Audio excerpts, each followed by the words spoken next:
দ্বিতীয় অধ্যায় অবতার জীবনে সাধক ভাব। পুণ্য দর্শন ঠাকুরের দিব্য সঙ্গ লাভে কৃতার্থ হইয়া আমরা তাহার জীবন ও চরিতের যতই অনুধ্যান করিয়াছি, ততই তাহাতে দেব ও মানব উভয়বিধ ভাবের বিচিত্র সম্মেলন দেখিয়া মোহিত হইয়াছি। মধুর সামঞ্জস্যে ঐরূপ বিপরীত ভাবসমষ্টির একত্র একাধারে বর্তমানতা যে সম্ভবপর, এ কথা তাহাকে না দেখিলে আমাদের কখনই ধারণা হইত না। ঐরূপ দেখিয়াছি বলিয়াই আমাদিগের ধারণা তিনি দেবমানব, অন্য দেবত্বের ভাব ও শক্তিসমূহ মানবীর দেহ ও ভাবাবরণে প্রকাশিত হইলে যাহা হয় তিনি তাহাই। ঐরূপ দেখিয়াছি বলিয়াই বুঝিয়াছি যে ওই উভয় ভাবের কোনটি তিনি বৃথা ভান করেন নাই, এবং মানবভাব তিনি লৌকিতায় যথার্থই স্বীকার করিয়া উহা হইতে দেবত্বে উঠিবার পথ আমাদিগকে দেখিয়া গিয়াছে। আবার দেখিয়াছি বলিয়াই এ কথা বুঝিতে পারিয়াছি যে পূর্ব যুগের সকল অবতার পুরুষের জীবনেই ওই উভয় ভাবের ঐরূপ বিচিত্র প্রকাশ নিশ্চয় উপস্থিত হইয়াছিল।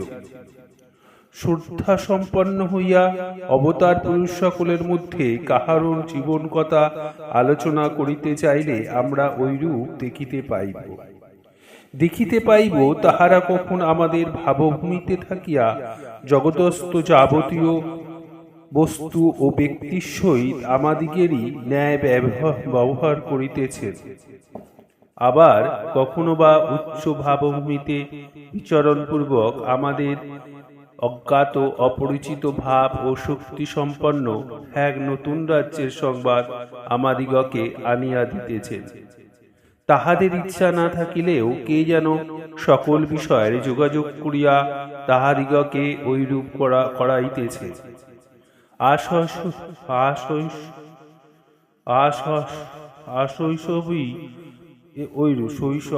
শৈশবই ঐরূপ। তবে শৈশবে সময় সময় ওই শক্তির পরিচয় পাইলেও উহা যে তাহাদিগের নিজস্ব এবং অন্তরেই অবস্থিত, একথা তাহারা অনেক সময় বুঝিতে পারেন নাই, অথবা ইচ্ছামাত্রই ওই শক্তির প্রয়োগে উচ্চ ভাবভূমিতে আরোহণপূর্বক দিব্য ভাব সহায় জগৎ অন্তর্গত সকল বস্তু ও ব্যক্তিকে দেখিতে এবং তাহাদিগের সহিত তদনুরূপ ব্যবহার করিতে পারেন নাই। কিন্তু শক্তির অস্তিত্ব জীবনে বারংবার প্রত্যক্ষ করিতে করিতে উহার সহিত সমগ্র রূপে পরিচিত হইবার প্রবল বাসনা তাহাদের মনোমধ্যে জাগিয়া ওঠে, এবং ওই বাসনায় তাহাদিগকে অলৌকিক অনুরাগ সম্পন্ন করিয়া সাধনে নিযুক্ত করে। অবতার পুরুষে স্বার্থ সুখের বাসনা থাকে না, তাহাদিগের ঐরূপ বাসনার স্বার্থপরতার নামগন্ধ থাকে না। ঐহিক বা পারলৌকিক কোন প্রকার ভোগ সুখ লাভের প্রেরণা তো দূরের কথা, পৃথিবীস্থ অপর সকল ব্যক্তির যা হইবার হোক, আমি মুক্তিলাভ করিয়া ভূমানন্দে থাকি, এইরূপ ভাব পর্যন্ত তাহাদিগের ওই বাসনায় দেখা যায় না। কেবল যে অজ্ঞাত দিব্য শক্তির নিয়োগে তাহারা জন্মাবধি অসাধারণ দিব্যভাব সকল অনুভব করিতেছেন, এবং স্কুল জগতে বিষ্ট বস্তু ও ব্যক্তি সকলের ন্যায় ভাবরাজ্যগত সকল বিষয় সমসমান অস্তিত্ব সময় সময় প্রত্যক্ষ করিতেছেন, সেই শক্তি কি বাস্তবিকই জগতের অন্তরালে অবস্থিত, অথবা সকল্পনা বীজস্তম্ভিত তদ্বিষয়ের তত্ত্ব অনুসন্ধানই তাহাদিগের ওই বাসনার মূলে পরিলক্ষিত হয়। কারণ অপর সাধারণের প্রত্যক্ষ ও অনুভাদির সহিত আপনাদিগের প্রত্যক্ষ সকলের তুলনা করিয়া একথা তাহাদিগের স্বল্পকালেই হৃদয়ঙ্গম হয় যে তাহারা আজীবন জগতস্থ বস্তু ও ব্যক্তি সকলকে যেভাবে প্রত্যক্ষ করিতেছেন, অপরে তদ্রূপ করিতেছেন না। ভাবরাজ্যের উচ্চভূমি হইতে জগৎটা দেখিবার সামর্থ্য তাহাদের এক প্রকার নাই বলিলেই হয়। তাহাদিগের করুণা ও পরার্থে সাধক ভজন। শুধু তাহাই নয়, পূর্বোক্ত তুলনায় তাহাদের আরেকটি কথাও সঙ্গে সঙ্গে ধারণা হইয়া পড়ে।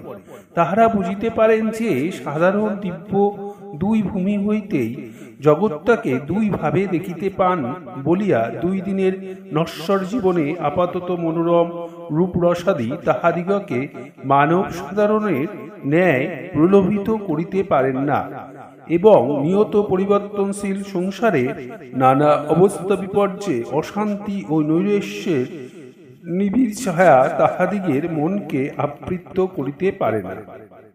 সুতরাং পূর্বোক্ত শক্তিকে সমপ্রকারে আপনার করিয়া লইয়া কেমন করিয়া ইচ্ছামাত্র উচ্চতর ভাবভূমি সকলে স্বয়ং আরোহণ এবং যতকাল ইচ্ছা তথায় অবস্থান করিতে পারিবেন এবং আপামর সাধারণকে ঐরূপ করিতে শিখিয়া শান্তির অধিকারী করিবেন, এই চিন্তাতেই তাহাদের করুণাপূর্ণ মন এককালে নিমগ্ন হইয়া পড়ে। এই জন্যই দেখা যায় সাধনা ও করুণার দুইটি প্রবল প্রবাহ তাহাদিগের জীবনে নিরন্তর পাশাপাশি প্রভাবিত হইতেছে।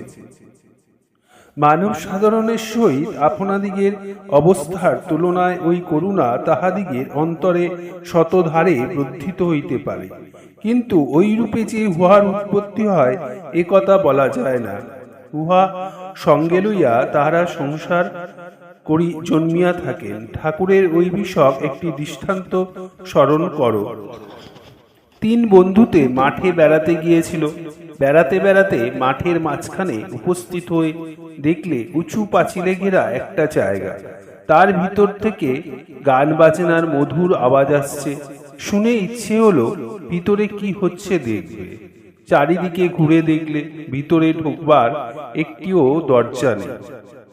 কি করে একজন কোনো রকমে একটা মই জোগাড় করে পাঁচিলের ওপর উঠতে লাগলো ও অপর দুইজন নিচে দাঁড়িয়ে রইল। প্রথম লোকটি পাঁচিলের ওপরে উঠে ভিতরের ব্যাপার দেখে আনন্দে অধীর হয়ে হা হা করে হাসতে লাফিয়ে পড়ল। কি যে ভেতরে দেখলে তা নিচের দুজনকে বলবার জন্য একটুও অপেক্ষা করতে পারলে না। তারা ভাবলে, বাহ, বন্ধু তো বেশ, একবার বললেও না কি দেখলে, যা হোক দেখতে হলো। আর একজন ওই মই বেয়ে উঠতে লাগলো। ওপরে উঠে সেও প্রথম লোকটির মতো হা হা করে হেসে ভিতরে লাফিয়ে পড়ল। তৃতীয় লোকটি তখন কি করে, ওই মই বেয়ে ওপরে উঠল ও ভিতরের আনন্দের মেলা দেখতে পেল। দেখে প্রথমে তার মনে খুব ইচ্ছা হলো সেও ওতে যোগ দেয়। পরেই ভাবলে, কিন্তু আমি যদি এখনই ওতে যোগদান করি তাহলে বাইরের অপরদর্শন তো জানতে পারবে না এখানে এমন আনন্দ উপভোগের জায়গা আছে। একলা এই আনন্দটা ভোগ করব, ওই ভেবে সে জোর করে নিজের মনকে ফিরিয়ে নেবে এলো ও দু চোখে যাকেই দেখতে পেলে তাকেই হেঁকে বলতে লাগলো, ওহে, এখানে এমন আনন্দের স্থান রয়েছে, চলো চলো সকলে মিলে ভোগ করি। ওই রূপে বহু ব্যক্তিকে সঙ্গে নিয়ে সেও ওতে যোগ দিল। এখন বুঝো, তৃতীয় ব্যক্তির মনে 10 জনকে সঙ্গে লইয়া আনন্দ ভোগের ইচ্ছার কারণ যেমন খুঁজিয়া পাওয়া যায় না, তদ্রূপ অবতার পুরুষ সকলের মনে লোক কল্যাণ সাধনের ইচ্ছা কেন যে আশৈশব বিদ্যমান থাকে তাহার কারণ নির্দেশ করা যায় না। অবতার পুরুষদিগকে সাধারণ মানবের ন্যায় সংযম অভ্যাস করিতে হয়। পূর্বোক্ত কথায় কেউ কেউ হয়তো স্থির করিলেন, অবতার পুরুষ সকলকে আমাদিগের ন্যায় দুর্বার ইন্দ্রিয় সকলের সহিত কখনো সংগ্রাম করিতে হয় না। শিষ্ট শান্ত বালকের ন্যায় ওহারা বুঝি আজন্ম তাহাদিগের বশে নিরন্তর উঠিতে বসিতে থাকে এবং সেই জন্য সংসারের রূপ রসাদি হইতে মনকে ফিরিয়া তাহারা সহজেই উচ্চ লক্ষ্যে চালিত করিতে পারে। উত্তরে আমরা বলি, তাহা নয়, ওই বিষয়েও নরবৎ নরলীলা হইয়া থাকে। এখানেও তাহাদিগকে সংগ্রামে জয়ী হইয়া গন্তব্য পথে অগ্রসর হইতে হয়। মনের অনন্ত বাসনা, মানব মনের স্বভাব সম্বন্ধে যিনি কিছুমাত্র জানিতে চেষ্টা করিয়াছেন তিনি দেখিতে পাইয়াছেন স্থূল হইতে আরম্ভ হইয়া সূক্ষ্মতম অনন্ত বাসনাত্মক স্তর সমূহ উহার ভিতর বিদ্যমান রহিয়াছে। একটিকে যদি কোনরূপে অতিক্রম করিতে তুমি সমর্থ হইয়াছ, তবে আরেকটি আসিয়া তোমার পথরোধ করিল, সেটিকে পরাজিত করিলে তো আরেকটি আসিল। স্থূলকে পরাজিত করিলে তো সূক্ষ্ম আসিল, তাহাকে পশ্চাৎপদ করিলে তো সূক্ষ্মতর বাসনাসেনী তোমার সহিত প্রতিদ্বন্দ্বিতায় দণ্ডায়মান হইল। কাম যদি ছাড়িলে তো কাঞ্চন আসিল, স্থূলভাবে কামকাঞ্চন গ্রহণে বিরত হইলে তো সৌন্দর্যানুরাগ লোকৈষণ্য মান যশাদি সম্মুখে উপস্থিত হইল, অথবা মাইক সম্বন্ধ সকল যত্নপূর্বক পরিহার করিলে তো আলস্য বা করুণা করে মায়ামোহ আসিয়া তোমার হৃদয় অধিকার করিল। বাসনা ত্যাগ সম্বন্ধে ঠাকুরের প্রেরণা। মনের ঐরূপ স্বভাবের উল্লেখ করিয়া বাসনা জাল হইতে দূরে থাকিতে ঠাকুর আমাদিগকে সর্বদা সতর্ক করিতেন। নিজ জীবনের ঘটনা বলি ও চিন্তা পর্যন্ত সময় সময় দৃষ্টান্ত স্বরূপে উল্লেখ করিয়া তিনি ওই বিষয় আমাদিগকে হৃদয়ঙ্গম করিয়া দিতেন। পুরুষ ভক্তের দিকে ন্যায় স্ত্রী ভক্তদিগকেও তিনি ওই কথা বারংবার বলিয়া তাহাদিগের অন্তরে ঈশ্বর অনুরাগ উদ্দীপিত করিতেন। তাহার একদিনের ঐরূপ ব্যবহার এখানে বলিলে পাঠক ওই কথা বুঝিতে পারিবেন। স্ত্রী বা পুরুষ ঠাকুরের নিকট যে কেউই যে যাইতেন, সকলেই তাহার অমায়িকতা, সদ্ব্যবহার ও কামগন্ধ রহিত অদ্ভুত ভালোবাসার আকর্ষণ প্রাণে প্রাণে অনুভব করিতেন এবং সুবিধা পাইলেই পুনরায় তাহার পুণ্য দর্শন লাভের জন্য ব্যস্ত হইয়া উঠিতেন। ওইরূপে তাহারা যে নিজেই তাহার নিকট পুণ্য গমনাগমন করিয়া ক্ষান্ত থাকিতেন তাহা নয়, নিজের পরিচিত সকলকে ঠাকুরের নিকট লইয়া যাইয়া তাহারাও যাহাতে তাহার দর্শনে বিমলানন্দ উপভোগ করিতে পারে তজ্জন্য বিশেষভাবে চেষ্টা করিতেন। আমাদিগের পরিচিতা জনৈকা ওইরূপে একদিন তাহার বৈমাত্রীয় ভগ্নী ও তাহার স্বামী সহোদরকে সঙ্গে লইয়া অপরাহ্নে দক্ষিণেশ্বরে ঠাকুরের নিকট উপস্থিত হইলেন।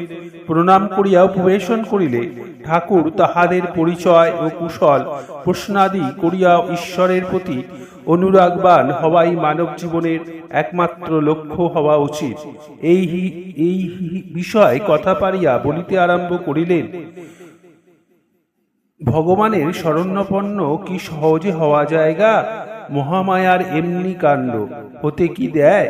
যার তিন কুলে কেউ নেই, তাকে দিয়ে একটা বিড়াল পুষিয়ে সংসার করাবে, সেও বিড়ালের মাছ দুধ ঘুরে ঘুরে জোগাড় করবে, আর বলবে মাছ দুধ না হলে বিড়ালটা খায় না।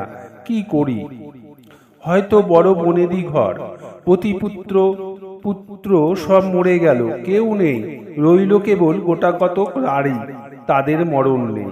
বাড়ির এখানটায় পড়ে গেছে, ওখানটা ধসে গেছে, ছাতের উপর অশ্বত্থ গাছ জন্মেছে, তার সঙ্গে দু চার গাছা ডেঙ্গু ডাঁটাও জন্মেছে, নারীরা তাই তুলে চচ্চড়ি রাখছে ও সংসার করছে। কেন? ভগবানকে ডাকুক না কেন, তার শরণাপন্ন হোক না, তার তো সময় হয়েছে, তা হবে না। হয়তোবা কারোর বিয়ের পর স্বামী মরে গেল, করে নারী, ভগবানকে ডাকুক না কেন, তা নয়। ভাইয়ের ঘরে গিন্নি হলো, মাথায় কাগা খোপা, আঁচলে চাবিরি হলো, বেদে হাত নেড়ে গিন্নিপনা করছেন। সর্বনাশীকে দেখলে পাড়া শুদ্ধ লোক ডরায়, আর বলে বেড়াচ্ছেন আমি না হলে দাদার খাওয়াই হয় না, মর মাগি, তোর কি হলো তা দেখ। তা নয়। এক রহস্যের কথা, আমাদের পরিচিতা রমণীর ভগ্নী ঠাকুরঝি, যিনি অদ্য প্রথমবার ঠাকুরের দর্শন লাভ করলেন, ভ্রাতার ঘরে গৃহিণী ভগ্নীদিগের শ্রেণীভুক্তা ছিলেন। ঠাকুরকে কেহই সে কথা ইতিপূর্বে বলে নাই, কিন্তু কথায় কথায় ঠাকুর ওই দৃষ্টান্ত আনিয়া বাসনার প্রবল প্রতাপ ও মানব মনে অনন্ত বাসনা স্তরের কথা বুঝাইতে লাগিলেন। বলা বাহুল্য, কথাগুলি ওই স্ত্রীলোকটির অন্তরে অন্তরে প্রবিষ্ট হইয়াছিল।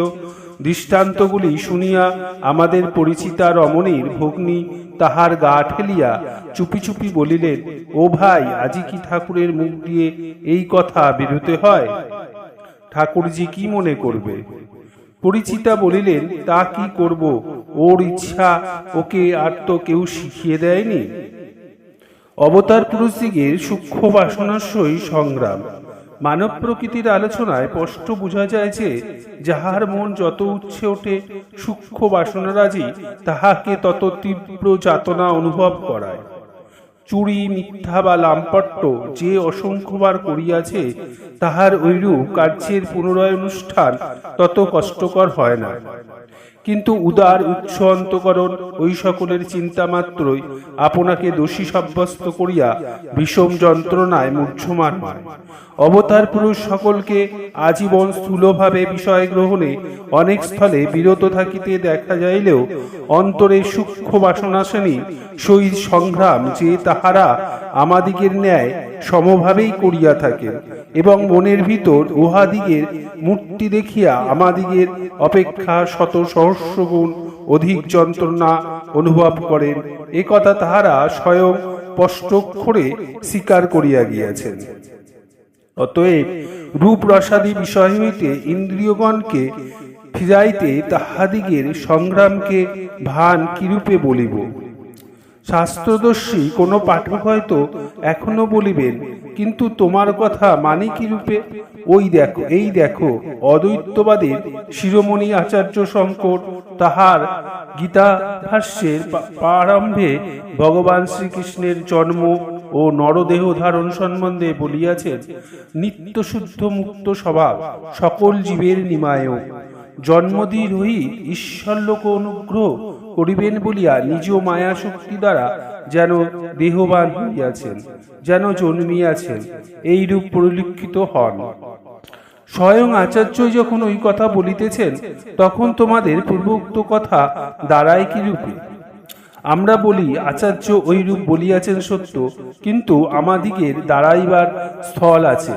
আচার্যের ওই কথা বুঝিতে হইলে আমাদিগকে স্মরণ রাখিতে হইবে যে, তিনি ঈশ্বরের দেহধারণ বা নাম রূপ বিশিষ্ট হওয়াটাকে যেমন ভান বলিতেছেন, তেমনি সঙ্গে সঙ্গে তোমার, আমার এবং জগতের প্রত্যেক বস্তু ও ব্যক্তির নাম রূপ বিশিষ্ট হওয়াটাকে ভান বলিতেছেন। সমস্ত জগৎটাকেই তিনি ব্রহ্মবস্তুর ওপর মিথ্যা ভান বলিতেছেন বা উহার বাস্তব সত্তা স্বীকার করিতেছেন না। অতএব তাহার ওই উভয় কথা একত্রে গ্রহণ করিলে তবে তৎকৃত্য মীমাংসা বুঝা যাইবে। অবতারের দেহধারণ ও সুখ দুঃখাদি অনুভবগুলিকে মিথ্যা ভান বলিয়া ধরিব এবং আমাদিগের ওই বিষয়গুলিকে সত্য বলিব, এরূপ তাহার অভিপ্রায় নয়। আমাদিগের অনুভব ও প্রত্যক্ষকে সত্য বলিলে অবতার পুরুষদিগের প্রত্যক্ষাদিকেও সত্য বলিয়া ধরিতে হইবে। সুতরাং পূর্বোক্ত কথায় আমরা অন্যায় কিছু বলি নাই। ওই কথার অন্যভাবে আলোচনা, কথাটির আর একভাবে আলোচনা করিলে পরিষ্কার বুঝা যাইবে। অদ্বৈত ভাবভূমি ও সাধারণ বা দ্বৈত ভাবভূমি হইতেই দৃষ্টি করিয়া জগৎ সম্বন্ধে দুই প্রকার ধারণা আমাদিগের উপস্থিত হয়। শাস্ত্র এই কথা বলেন। প্রথমটিতে আরোহণ করিয়া জগৎরূপ পদার্থটি কতদূর সত্য বুঝিতে চাইলে প্রত্যক্ষ বোধ হয় উহা নাই বা কোনো কালে ছিল না। একমেবা দ্বিতীয়ং, ব্রহ্মবস্তু ভিন্ন অন্য কোনো বস্তু নাই। আর দ্বিতীয় বা দ্বৈত ভাব ভূমিতে থাকিয়া জগৎটাকে দেখিলে নানা নাম রূপের সমষ্টি উহাকে সত্য নিত্য বর্তমান বলিয়া বোধ হয়। যেমন আমাদিগের ন্যায় মানব সাধারণের সর্বক্ষণ হইতেছে। দেহস্থ থাকিয়াও বিদেহ ভাব সম্পন্ন অবতার ও জীবমুক্ত পুরুষদিগের অদ্বৈত ভূমিতে অবস্থান জীবনে অনেক সময় হওয়ায় নিম্নের দৈত্য ভূমিতে অবস্থানখানে জগৎটাকে স্বপ্নতুল্য মিথ্যা বলিয়া ধারণা হইয়া থাকে। কিন্তু জাগ্রত অবস্থায় সহিত তুলনার স্বপ্ন মিথ্যা বলিয়া প্রতীত হইল, স্বপ্ন সন্দর্শনকালে যেমন উহাকে এককালে মিথ্যা বলা যায় না, জীবমুক্ত অবতার পুরুষদিগের মনের জগৎভাসকেও সেইরূপ এককালে মিথ্যা বলা চলে না।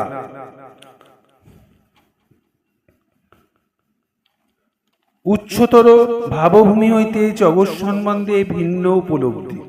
জগৎরূপ পদার্থটিকে পূর্বোক্ত দুই ভূমি হইতে যেমন দুই ভাবে দেখিতে পাওয়া যায়, তেমনি আবার উহার অন্তর্গত কোনো ব্যক্তি বিশেষকেও ওই রূপে দুই ভাবভূমি হইতে দুই প্রকারের দেখা গিয়া থাকে। দ্বৈত ভাবভূমি হইতে দেখিলে ওই ব্যক্তিকে বদ্ধ মানব, এবং পূর্ণ অদ্বৈত ভূমি হইতে দেখিলে তাহাকে নিত্য শুদ্ধ মুক্ত স্বরূপ ব্রহ্ম বলিয়া বোধ হয়। পূর্ণ অদ্বৈত ভূমি ভাবরাজ্যের সর্বোচ্চ প্রদেশ। উহাতে আরোহণ করিবার পূর্বে মানব মন উচ্চতর নানা ভাবভূমির ভিতর দিয়া উঠিয়া পরিশেষে গন্তব্যস্থলে উপস্থিত হয়। ওই সকল উচ্চতর ভাবভূমিতে উঠিবার কালে জগৎ ও তৎ অন্তর্গত ব্যক্তিবিশেষ ভিন্ন ভিন্নভাবে সাধকের নিকট প্রতীয়মান হইতে থাকিয়া উহাদের সম্বন্ধে তাহার পূর্বধারণা নানারূপে পরিবর্তিত হইতে থাকে। যথা জগৎটাকে ভাবময় বলিয়া বোধ হয়, অথবা ব্যক্তিবিশেষকে শরীর হইতে পৃথক অদৃষ্ট পূর্ব শক্তিশালী মনোভাব বা মনোময় বা দিব্য জ্যোতির্ময় ইত্যাদি বলিয়া বোধ হইতে থাকে। অবতার পুরুষদিগের শক্তিতে মানব উচ্চভাবে উঠিয়া তাহাদিগকে মানবভাব পরিশূন্য দেখে। অবতার পুরুষদিগের নিকট শ্রদ্ধা ও ভক্তি সম্পন্ন হইয়া উপস্থিত হইলে সাধারণ মানব অজ্ঞাতসারে পূর্বোক্ত উচ্চতর ভাবভূমিতে আরূঢ় হইয়া থাকে। অবশ্য তাহাদিগের বিচিত্র শক্তি প্রভাবে ওই প্রকার আরোহণ সামর্থ্য উপস্থিত হয়। অতএব বুঝা যাইতেছে, ওই সকল উচ্চভূমি হইতে তাহাদিগকে ওইরূপ বিচিত্রভাবে দেখিতে পাইয়া ভক্ত সাধক তাহাদিগের সম্বন্ধে ধারণা করিয়া বসেন যে বিচিত্র শক্তি সম্পন্ন দিব্যভাবেই তাহাদিগের যথার্থ স্বরূপ, এবং ইতর সাধারণে তাহাদিগের ভিতরে যে মানব ভাব দেখিতে পায় তাহারা মিথ্যা ভান করিয়া তাহাদিগকে দেখিয়া থাকে। ভক্তির গভীরতার সঙ্গে ভক্ত সাধকের প্রথমে ঈশ্বরের ভক্ত সকলের সম্বন্ধে এবং পরে ঈশ্বরের জগৎ সম্বন্ধে ওইরূপ ধারণা হইতে দেখা গিয়া থাকে। পূর্বে বলিয়াছি, মনে উচ্চভূমিতে আরোহণ করিয়া ভাবরাজ্যে দৃষ্ট বিষয় সকলে জগতে প্রতিনিয়ত পরিদৃষ্ট বস্তু ও ব্যক্তি সকলের ন্যায় দৃঢ় অস্তিত্ব অনুভব অবতার পুরুষ সকলের জীবনে শৈশব কাল হইতে সময় সময় দেখিতে পাওয়া যায়। পরে দিনের পর যতই দিন যাইতে থাকে এবং ঐরূপ দর্শন তাহাদিগের জীবনে বারংবার যত উপস্থিত হইতে থাকে, তত তাহারা স্থূল বাহ্য জগতের অপেক্ষা ভাবরাজ্যের অস্তিত্বেই সমধিক বিশ্বাসবান হইয়া পড়েন।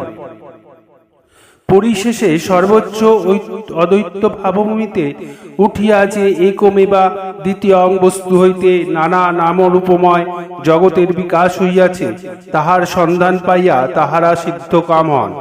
জীবমুক্ত পুরুষদিগের সম্বন্ধেও ওই রূপ হইয়া থাকে।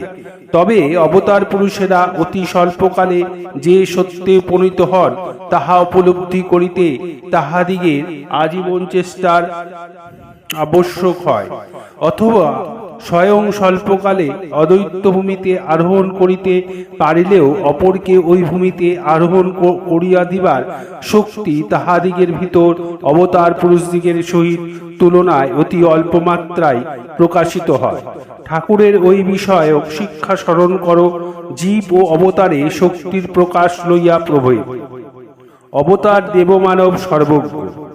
অদ্বৈত ভূমিতে কিছুকাল অবস্থান করিয়া জগৎ কারণের সাক্ষাৎ প্রত্যক্ষে পরিতৃপ্ত হইয়া অবতার পুরুষেরা যখন পুনরায় মনের নিম্নভূমিতে অবরোহণ করেন, তখন সাধারণ দৃষ্টিতে মানব মাত্র থাকিলেও তাহারা যথার্থই অমানব বা দেবমানব পদবী প্রাপ্ত হন। তখন তারা জগৎ ও তৎকারণ উভয় পদার্থকে সাক্ষাৎ প্রত্যক্ষ করিয়া তুলনায় বাহ্যন্তর জগৎ তার ছায়ার ন্যায় অস্তিত্ব সর্বদা সর্বত্র অনুভব করিতে থাকেন। তখন তাহাদিগের ভিতর দিয়া মনে অসাধারণ উচ্চ শক্তিসমূহ সত্য লোকহিতায় নিত্য প্রকাশিত হইতে থাকে এবং জগতে পরিদৃষ্ট সকল পদার্থের আদি মধ্য অন্যসম অবগত হইয়া তাহারা সর্বজ্ঞত্ব লাভ করে। স্থূল দৃষ্টি সম্পন্ন মানব আমরা তখনই তাহাদিগের অলৌকিক চরিত্র চেষ্টাদি প্রত্যক্ষ পূর্বক তাহাদিগের অভয় শরণ গ্রহণ করিয়া থাকি এবং তাহাদিগের অপার করুণায় পুনরায় একথা হৃদয়গম করি যে বহির্মুখ বৃত্তি লইয়া বাহ্য জগতের পরিদৃষ্ট বস্তু বা ব্যক্তি সকলের অবলম্বনে যথার্থ সত্য লাভ বা জগৎ কারণের অনুসন্ধান ও শান্তি লাভ কখনই সফল হইবার নয়। বহির্মুখী বৃত্তি লইয়া জড়বিজ্ঞানের আলোচনায় জগৎ কারণে জ্ঞানলাভ অসম্ভব। পাশ্চাত্য বিদ্যা পারদর্শী পাঠক আমাদিগকে পূর্বোক্ত কথা শ্রবণ করিয়া নিশ্চয় বলিবেন, বাহ্য জগতের বস্তু ও ব্যক্তি সকলকে অবলম্বন করিয়া অনুসন্ধানে মানবের জ্ঞান আজকাল কতদূর উন্নত হইয়াছে ও নিত্য হইতেছে, তাহা যা দেখিয়াছে সে ঐরূপ কথা কখনোই বলিতে পারে না। উত্তরে আমরা বলি, জড়বিজ্ঞানের উন্নতি দ্বারা মানবের জ্ঞান বৃদ্ধির কথা সত্য হইলেও উহার সহায়ে পূর্ণ সত্য লাভ আমাদিগের কখনই সাধিত হইবে না।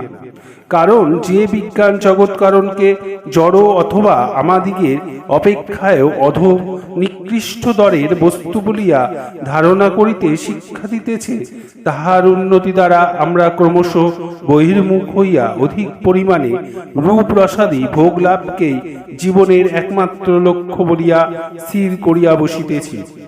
অতএব একমাত্র জড়বস্তু হইতে জগতের সকল বস্তু উৎপন্ন হইয়াছে একথা যন্ত্র সহায় কোনো কালে প্রমাণ করিতে পারিলেও অন্তর্রাজ্যের বিষয় সকল আমাদিগের নিকট চিরকালই অন্ধকার আবৃত ও অপ্রমাণিত থাকিবে।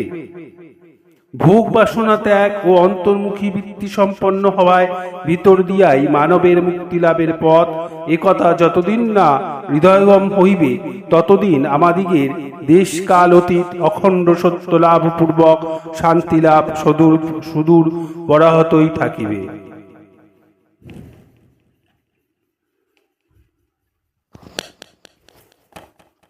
ভাবরাজ্যের বিষয় লইয়া বাল্যকালে সময় সময় তন্ময় হইয়া যাইবার কথা সকল অবতার পুরুষের জীবনেই শুনিতে পাওয়া যায়। শ্রীকৃষ্ণ বাল্যকালে স্বীয় দেবত্বের পরিচয় নানা সময় নিজ পিতা মাতা ও বন্ধু বান্ধব দিগয় হৃদয়গমন করিয়া দিয়াছিলেন। বুদ্ধ বাল্যে উদ্যানে বেড়াইতে যাইয়া জম্বু বৃক্ষতলে সমাধিস্থ হইয়া দেবতা ও মানবের নয়নাকর্ষণ করিয়াছিলেন। ঈশা বন্য পক্ষীদিগকে প্রেমে আকর্ষণপূর্বক বাল্যে নিজ হস্তে খাওয়াইয়াছিলেন। শঙ্কর স্বীয় মাতাকে দিব্য শক্তি প্রভাবে মুগ্ধ ও আশ্বস্ত করিয়া বাল্যেই সংসার ত্যাগ করিয়াছিলেন এবং চৈতন্য বাল্যেই দিব্যভাবে আবিষ্ট হইয়া ঈশ্বর প্রেমিক হেউ পাদেও সকল বস্তুর ভিতরে ঈশ্বর প্রকাশ দেখিতে পান, এ কথা আভাস দিয়াছিলেন। ঠাকুরের জীবনেও এইরূপ ঘটনার অভাব নাই। দৃষ্টান্ত স্বরূপ কয়েকটি এখানে উল্লেখ করিতেছি। ঘটনাগুলি ঠাকুরের নিজ মুখে শুনিয়া আমরা বুঝিয়াছি, ভাবরাজ্যে প্রথম তন্ময় হওয়া তার অতি অল্প বয়সেই হইয়াছিল। ঠাকুর বলিতেন, ও দেশে কামারপুকুরে ছেলেদের ছোট ছোট টেকওয়ে করে মুড়ি খেতে দেয়। যাদের ঘরে টেকো নেই তারা কাপড়েই মুড়ি খায়। ছেলেরা কেউ টেকোয় কেউ কাপড়ে মুড়ি নিয়ে খেতে খেতে মাঠে ঘাটে বেরিয়ে বেড়ায়। সেটা জ্যৈষ্ঠ কি আষাঢ় মাস হবে। আমার তখন 6 কি 7 বছর বয়স। একদিন সকালবেলা টেকোয় মুড়ি নিয়ে মাঠের আলপথ দিয়ে খেতে খেতে যাচ্ছি। আকাশে একখানা সুন্দর জল ভরা মেঘ উঠেছে, তাই দেখছি ও খাচ্ছি। দেখতে দেখতে মেঘখানা আকাশ প্রায় ছেয়ে ফেলেছে। এমন সময় এক ঝাঁক সাদা দুধের মতো বক ওই কাল মেঘের কোল দিয়ে উড়ে যেতে লাগলো।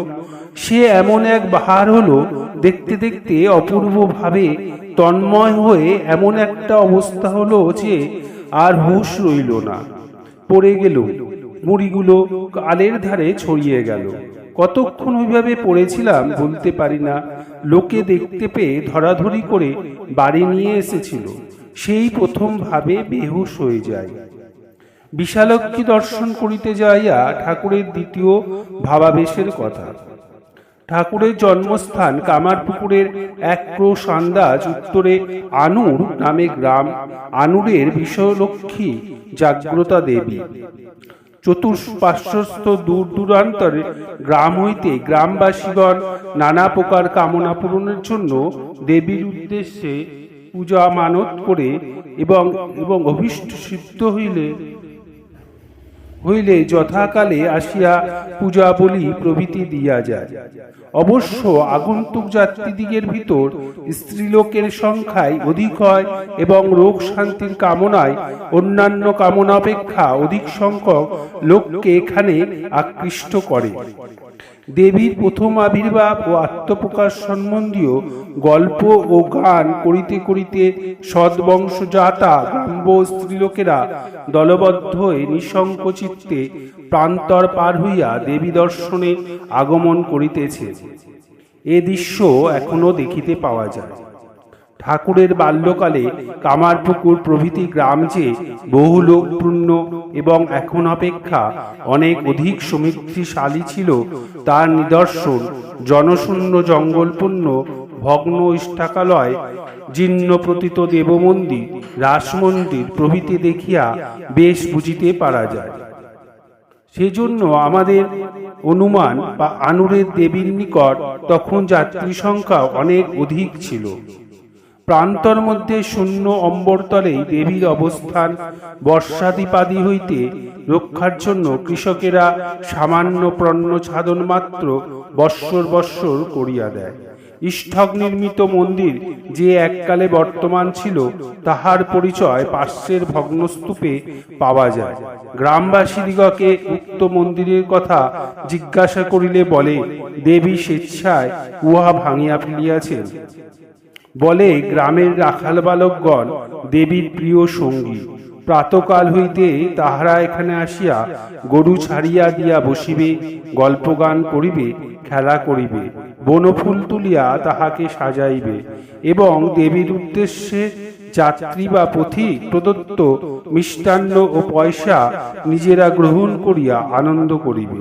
এই সকল মিষ্ট উপদ্রব না হইলে তিনি থাকিতে পারেন না। এক সময় কোনো গ্রামের এক ধনী ব্যক্তিত্ব অভীষ্ট পূরণ হওয়ায় সে ওই মন্দির নির্মাণ করিয়া দেয় এবং দেবীকে উহার মধ্যে প্রতিষ্ঠা করে।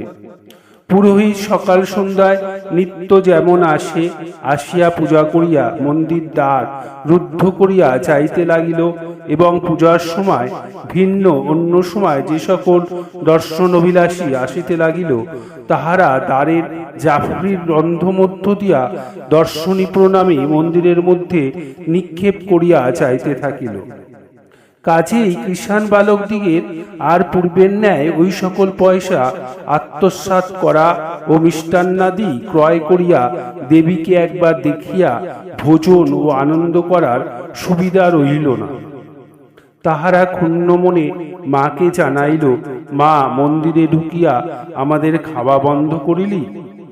তোর দৌড়তে নিত্য লাড্ডু মোয়া খাইতাম, এখন আমাদের আর ওই সকল কে খাইতে দিবে?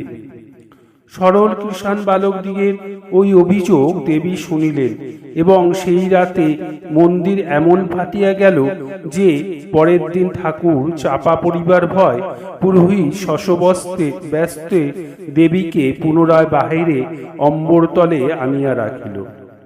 তদবধি যে কেহ পুনরায় মন্দির নির্মাণের জন্য চেষ্টা করিয়াছে তাহাকেই দেবী স্বপ্নে বা অন্য নানা উপায়ে জানিয়াছেন ওই কর্ম তাহার অভিপ্রেত নয়। গ্রামবাসীরা বলে তাহাদের কাউকেও মা ভয় দেখিয়াও নিরস্ত করিয়াছেন। স্বপ্নে বলিয়াছেন, আমি রাখাল বালকদের সঙ্গে মাঠের মাঝে বেশ আছি। মন্দির মধ্যে আমায় আবদ্ধ করলে তোর সর্বনাশ করব, বংশে কাকেও জীবিত রাখিব না। ঠাকুরের 8 বৎসর বয়সে এখনো উপনয়ন হয় নাই। গ্রামের ভদ্রঘরের অনেকগুলি স্ত্রীলোক একদিন দলবদ্ধ হইয়া পূর্বোক্ত রূপে বিশালাক্ষী দেবীর মানত শোধ করিতে মাঠ ভাঙিয়া যাইতে লাগিলেন। ঠাকুর নিজ পরিবারের 2-1 স্ত্রীলোক এবং গ্রামের জমিদার ধর্মদাস লাহার বিধবা কন্যা প্রসন্ন ইহাদের সঙ্গে ছিলেন। প্রসন্নের সরলতা, ধর্মপ্রাণতা, প্রবৃত্ততা ও অমায়িকতা সম্বন্ধে ঠাকুরের উচ্চ ধারণা ছিল। সকল বিষয় প্রসন্নকে জিজ্ঞাসা করিয়া তাহার পরামর্শ মতো চলিতে ঠাকুর মাতা ঠাকুরানীকে অনেকবার বলিয়াছিলেন এবং প্রসন্নের কথা সময় সময় নিজ স্ত্রী ভক্তদিগকেও বলিতেন। প্রসন্ন ঠাকুরকে বালককাল হইতে অকৃত্রিম স্নেহ করিতেন এবং অনেক সময় তাহাকে যথার্থ গদাধর বলিয়াই জ্ঞান করিতেন। সরলা স্ত্রীলোক গদাধরের মুখে ঠাকুর দেবতার পূর্ণ কথা এবং ভক্তিপূর্ণ সঙ্গীত শুনিয়া মোহিত হইয়া অনেকবার তাহাকে জিজ্ঞাসা করিতেন, হ্যাঁ গদাই, তোকে সময় সময় ঠাকুর বলে মনে হয় কেন বল দেখি? হ্যাঁ রে, সত্যি সত্যি ঠাকুর মনে হয়। গদাই শুনিয়া মধুর হাসি হাসিতেন, কিন্তু কিছুই বলিতেন না, অথবা অন্য 5 কথা পারিয়া তাহাকে ভুলাইবার চেষ্টা করিতেন। প্রসন্ন যে সে সকল কথায় না ভুলিয়া গম্ভীরভাবে ঘাড় নাড়িয়া বলিতেন, তুই যাই বলিস, তুই কিন্তু মানুষ নোস। প্রসন্ন রাধাকৃষ্ণ বিগ্রহ স্থাপন করিয়া নিজ হস্তে নিত্য সেবার আয়োজন করিয়া দিতেন। পালাপ্রাপণে ওই মন্দিরে যাত্রাগান হইত। প্রসন্ন কিন্তু উহার অল্পই শুনিতেন। জিজ্ঞাসা করিলে বলিতেন, গদায়ের গান শুনে আর কোনো গান মিঠে লাগেনি, গদাই কান খারাপ করে দিয়ে গিয়েছে। অবশ্য এই সকল অনেক পরের কথা। স্ত্রীলোকরা যাইতেছেন দেখিয়া বালক গদাই বলিয়া বসিলেন, আমিও যাব। বালকের কষ্ট হইবে ভাবিয়া স্ত্রীলোকেরা নানা রূপে নিষেধ করিলেও কোনো কথা না শুনিয়া গদাধর সঙ্গে সঙ্গে চলিলেন। স্ত্রীলোকদিগের তাহাতে আনন্দে ভিন্ন বিরক্তি হইল না, কারণ সর্বদা প্রফুল্ল চিত্র রঙ্গরসপ্রিয় বালক কাহার না মন হরণ করে। তাহার উপর এই অল্প বয়সে গদায়ের ঠাকুর দেবতার গান ছাড়া সব কণ্ঠস্থ। পথে চলিতে চলিতে তাহাদিগের অনুরোধে তাহার 2-4টা সে বলিবে, আর ফিরিবার সময় তার ক্ষুধা পাইলেও ক্ষতি নাই। দেবীর প্রসাদী নৈবেদ্য দুগ্ধাদি তো তাহাদিগের সঙ্গে থাকিবে, তবে আর কি? গদায়ের সঙ্গে যাওয়ায় বিরক্ত হইবার কি আছে বলো? রমণীগণ ওই প্রকার নানা কথা ভাবিয়া গদাইকে সঙ্গে লইয়া নিঃসংক চিত্তে পথ বাহিয়া চলিলেন এবং গদাইও তাহারা যেরূপ ভাবিয়াছিলেন ঠাকুর দেবতার গল্প গান করিতে করিতে হৃষ্টচিত্তে চলিতে লাগিলেন। কিন্তু বিশালাক্ষী দেবীর মহিমা কীর্তন করিতে করিতে প্রান্তর পার হইবার পূর্বেই এক অভাবনীয় ঘটনা উপস্থিত হইল। বালক গান করিতে করিতে সহসা থামিয়া গেল। তাহার অঙ্গ প্রত্যঙ্গাদি অবশ আড়ষ্ট হইয়া গেল। চক্ষে অবিরল জলধারা বহিতে লাগিল এবং কি অসুখ করিতেছে বলিয়া তাহাদিগের বারংবার সহস্নেহ আহ্বানে সারা পর্যন্ত দিল না। পথ চলিতে অনভ্যস্ত কোমল বালকের রৌদ্দুর লাগিয়া সত্যি গর্মী হইয়াছে ভাবিয়া রমণীগণ বিশেষ শঙ্কিত হইল এবং সন্নিহিত পুষ্করিণী হইতে জল আনিয়া বালকের মস্তকে ও চক্ষে প্রদান করিতে লাগিলেন। কিন্তু তাহাতেও বালকের কোনরূপ সংজ্ঞার উদয় না হওয়ায় তাহারা নিতান্ত নিরুপায় হইয়া ভাবিতে লাগিলে, এখন উপায়? দেবীর মানত পূজাইবা কেমন করে দেওয়া হয় এবং পরের বাছা গদাইকেই বা ভালোই ভালোই কিরূপে গৃহে ফিরিয়া লইয়া যাওয়া হয়? প্রান্তরে জনমানব নাই যে সাহায্য করে। এখন উপায়? স্ত্রীলোকেরা বিশেষ বিপন্ন হইলেন এবং ঠাকুর দেবতার কথা ভুলিয়া বালককে ঘিরিয়া বসিয়া কখনো ব্যজন, কখন জলসেবক এবং কখনো বা তার নাম ধরিয়া ডাকাডাকি করিতে লাগিলেন। কিছুকাল এইরূপে গত হইলে প্রসন্নের প্রাণে সহসা উদয় হইল বিশ্বাসী সরল বালকের ওপর দেবীর ভর হয় নাই তো। সরল প্রাণ পবিত্র বালক ও স্ত্রী পুরুষের উপরে তো দেব দেবীর ভর হয় শুনিয়াছি। প্রসন্ন সঙ্গী রমণীগণকে ওই কথা বলিলেন এবং এখন হইতে গদাইকে না ডাকিয়া এক মনে বিশালাক্ষীর নাম করিতে অনুরোধ করিলেন। প্রসন্নের পূর্ণচারিত্রে তাহার উপর শ্রদ্ধা রমণীগণের পূর্ব হইতেই ছিল, সুতরাং সহজেই ওই কথায় বিশ্বাসিনী হইয়া এখন দেবী জ্ঞানে বালককেই সম্বোধন করিয়া বারংবার বলিতে লাগিলেন, মা বিশালাক্ষী প্রসন্ন হও, মা রক্ষা করো, মা বিশালাক্ষী মুখ তুলে চাও, মা অকুলে কুল দাও। আশ্চর্য, রমণীগণ কয়েকবার ওই রূপে দেবীর নাম গ্রহণ করিতে না করিতেই গদায়ের মুখমণ্ডল মধুর হাস্যে রঞ্জিত হইয়া উঠিল এবং বালকের অল্প অল্প সংজ্ঞার লক্ষণ দেখা গেল। তখন আশ্বাসিতা হইয়া তাহারা বালক শরীরে বাস্তবিকই দেবীর ভর হইয়াছে নিশ্চয় করিয়া তাহাকে পুণ্য পুণ্য প্রণাম ও মাতৃ সম্বন্ধে প্রার্থনা করিতে লাগিলেন। ক্রমে সংজ্ঞালাভ করিয়া বালক প্রকৃতিস্থ হইলে এবং আশ্চর্যের বিষয় ইতপূর্বের ঐরূপ অবস্থার জন্য তাহার শরীরে কোনরূপ অবসাদ বা দুর্বলতা লক্ষিত হইল না। রমণীগণ তখন তাহাকে লইয়া ভক্তি গদগদ চিত্রে দেবী স্থানে উপস্থিত হইলেন এবং যথাবিধি পূজা দিয়া গৃহে ফিরিয়া ঠাকুরের মাতার নিকট সকল কথা আত্মপান্ত নিবেদন করিলেন। তিনি তাহাতে ভীতা হইয়া গদায়ের কল্যাণে সেদিন কুলদেবতা রঘুবীরের বিশেষ পূজা দিলেন এবং বিশালাক্ষীর উদ্দেশ্যে পুণ্য পুণ্য প্রণাম করিয়া তাহারও বিশেষ পূজা অঙ্গীকার করিলেন।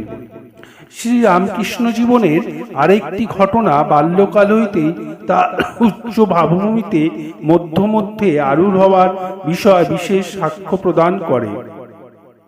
ঘটনাটি এইরূপ হইয়াছিল, কামারপুকুরে ঠাকুরের পিত্রালয়ের দক্ষিণ পশ্চিমের কিউত্তরে এক ঘর সুবর্ণ বণিক বাস করিত।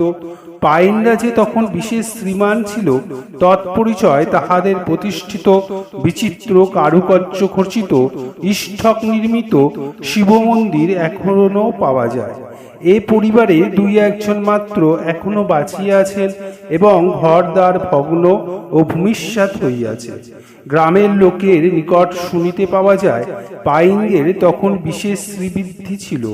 বাটিতে লোক ধরিত না এবং জমিজেরা চাষবাস গরু লাগন যেমন ছিল, নিজেদের ব্যবসাও তেমনই বেশ দু পয়সা আয় ছিল।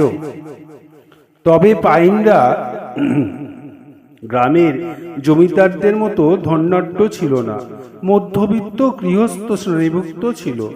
পাইনদের কর্তা বিশেষ ধর্মনিষ্ঠ ছিলেন, সমর্থ হইলেও নিজের বসত বাটিতে ইষ্টক নির্মিত করিতে প্রয়াস পাননি।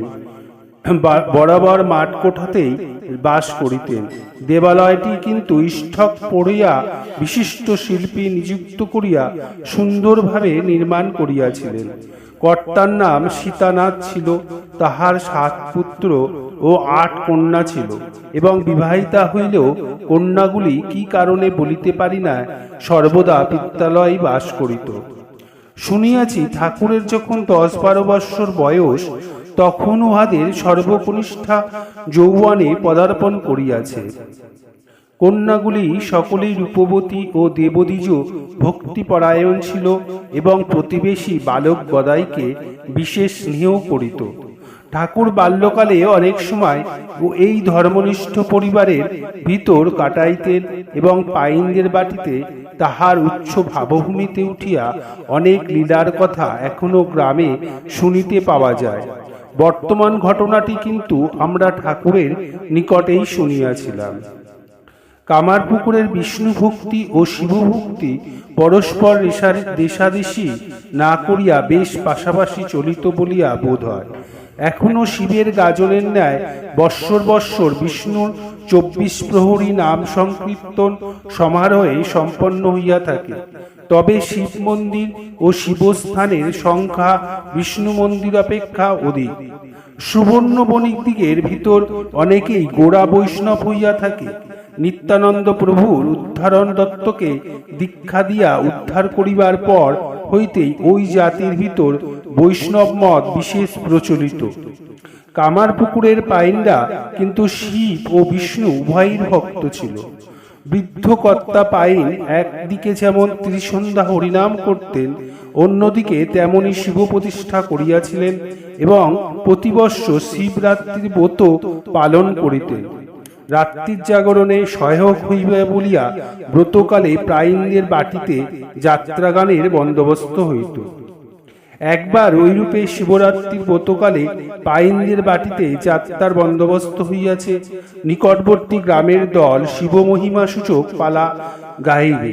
রাত্রির একদণ্ড পরে যাত্রা বসিবে। সন্ধ্যার সময় সংবাদ পাওয়া গেল যাত্রার দলে যে বালক শিব সাজিয়া থাকে তাহার সহসা কঠিন পীড়া হইয়াছে। শিব সাজিবার লোক বহু সন্ধানেও পাওয়া যাইতেছে না। অধিকারী হতাশ হইয়া অত্যকার নিমিত্ত যাত্রা বন্ধ রাখিতে মিনিত করিয়া পাঠিয়াছেন। এখন উপায়, শিবরাত্রিতে রাত্রি জাগরণ কেমন করিয়া হয়? বৃদ্ধেরা পরামর্শ করিতে বসিলেন এবং অধিকারীকে জিজ্ঞাসা করিয়া পাঠাইলেন। শিব সাজিবার লোক দিলে তিনি অন্য রাত্রে যাত্রা করিতে পারিবেন কিনা। উত্তর আসিল, শিব সাজিবার লোক পাইলে পারিব। গ্রাম পঞ্চায়েত আবার পরামর্শ জুড়িল, শিব সাজিতে কাহাকে অনুরোধ করা যায়। স্থির হল, গদার বয়স অল্প হইল, সে অনেক শিবের গান জানে এবং শিব সাজিলে তাহাকে দেখাইবেও ভালো, তাহাকেই বলা যাক। তবে শিব সাজিয়া একটু আধটু কথাবার্তা কহা তাহা অধিকারী স্বয়ং কৌশলে চালিয়া লইবে। গদাধরকে বলা হইল। সকলের আগ্রহ দেখিয়া তিনি ওই কার্যে সম্মত হইলেন। পূর্ব নির্ধারিত কথামাত্র রাত্রির একদণ্ড পরে যাত্রা বসিল। গ্রামের জমিদার ধর্মদাস লাহা ঠাকুরের পিতার সহিত বিশেষ সৌহৃদ্য থাকায় তাহার জ্যেষ্ঠ পুত্র গয়া বিষ্ণু লাহা ও ঠাকুর উভয়ই স্যাঙাত পাতাইয়াছিলেন। স্যাঙাত শিব সাজিবেন জানিয়া গয়া বিষ্ণু ও তার দলবল মিলিয়া ঠাকুরের অনুরূপ বেশভূষা করিয়া দিতে লাগিলেন। ঠাকুর শিব সাজিয়া সাজঘরে বসিয়া শিবের কথা ভাবিতেছিলেন। এমন সময় তাহার আসরে ডাক পড়িল এবং তাহার বন্ধুগণের মধ্যে জনৈক পথ প্রদর্শন করিয়া তাহাকে আসরের দিকে লইয়া যাইতে উপস্থিত হইল। বন্ধুর আহ্বানে ঠাকুর উঠিলেন এবং কেমন উন্মনা ভাবে কোনো দিকে লক্ষ্য না করিয়া ধীরমন্থর গতিতে সভাস্থলে উপস্থিত হইয়া স্থিরভাবে দণ্ডায়মান হইলেন।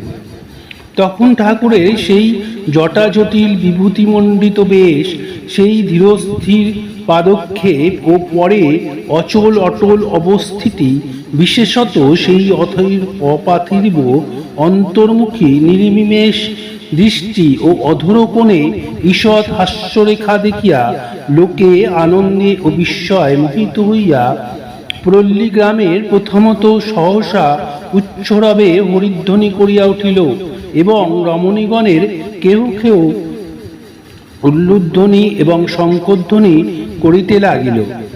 অনন্তর সকলকে স্থির করিবার জন্য অধিকারী ওই গোলযোগের ভিতরেই শিবস্তুতি আরম্ভ করিলেন।